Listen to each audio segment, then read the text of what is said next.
Ang video nito mga kababayan ay tungkol sa ubo, tungkol sa parang lutang yung isipan, napapagod,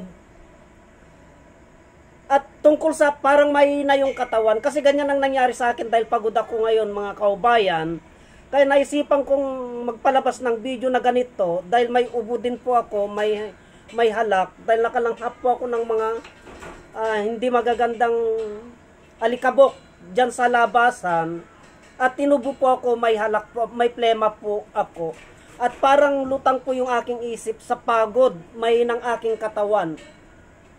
Yan po, ubo, yung mahinang katawan, yung parang mahinang katawan, tapos yung parang mahinang mag-isip, para kang nablablang po sa sobrang pagod. Ang kasangkapan niyan mga kaubayan ay ito po, oregano, ampalaya, at ito po, gayabano. Oregano, ampalaya, at gayabano. Kasi mahinang na pagod ako mga kaubayan, at inubo po ako, parang nablablang ko po ako sa pagod.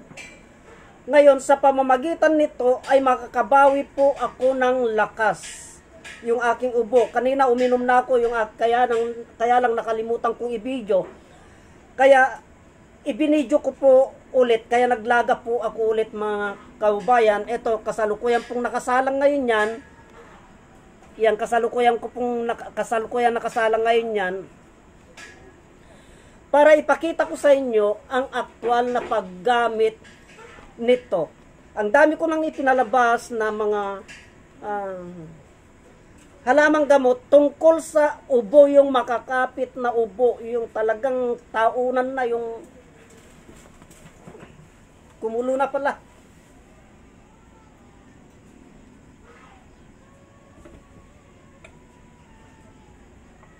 Yung talagang taunan na, yung kanilang ubo mga kaubayan, na hindi matanggal-tanggal. Ngayon, sa pamamagitan ng oregano, ampalaya, at ito, gayabano, ay yung mga ubo na matatagal na ay natatanggal, gumagaling po. Ngayon, kung mahina po yan mga kaubayan, ay dinadagdagan ko pa po. Dinadagdagan ko pa po ng isang kasangkap, ng mga kasangkapan, lagunde, bayabas. Depende po sa pagkaubo yan kung gaano na po katagal ang ubo. Hanguin ko na po siya kasi luto na po ito mga. Ito na po siya, luto na yung itong oregano. Luto na po siya. Tignan po natin ngayon mga kaubayan.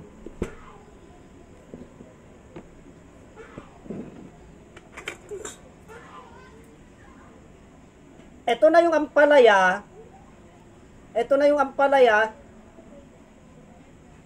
Ito yung oregano. At ito yung gayabano. Yan po. Ngayon, isasalin ko naman po sa baso itong kanyang tubig para mainom ko po at masabi ko po ang lasa niya. Kasi kanina, pagdating ko, ubo po ako ng ubo. Mahina po yung mga katawan ko. At para akong nablablang po sa sobrang pagod. Pero ngayon, okay na naman po. Kaya ito po, isasalin ko po siya ngayon dito. Para makita nyo po at masabi ko po kung ano yung lasa niya.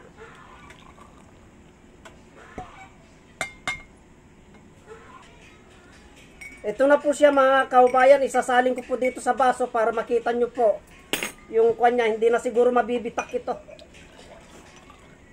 Yan po ang kulay niya. Ito po. Ito na po ang kulay niya ngayon. Ngayon, kung kayo po ay napapagod, may ubo, at medyo lutang yung inyong isip sa sobrang pagod, subukan nyo po ito. Mga kaubayan, wala pong halong biro ito kasi ito yung ininom ko eh. Basta tandaan po lamang natin, oregano, gayabano, at dahon ng ampalaya. Yan lamang po. Yan lamang po ang kasangkapan niya. Ang lasa po nito,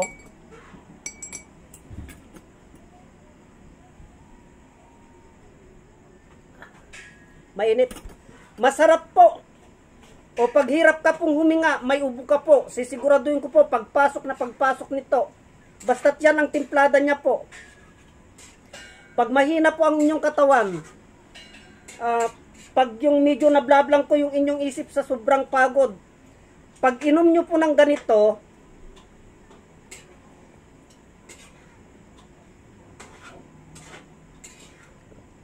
masarap po siya at nakakaginhawa po kayo, lalong-lalo na kung hirap po kayong huminga mga kaubayan. Sana po pakishare naman po ang video na ito para malaman po ng ating mga kaubayan ang kahalagaan ng halamang gamot na ito para sa ating katawan mga kaubayan. Hanggang dito na lamang po at marami pong salamat.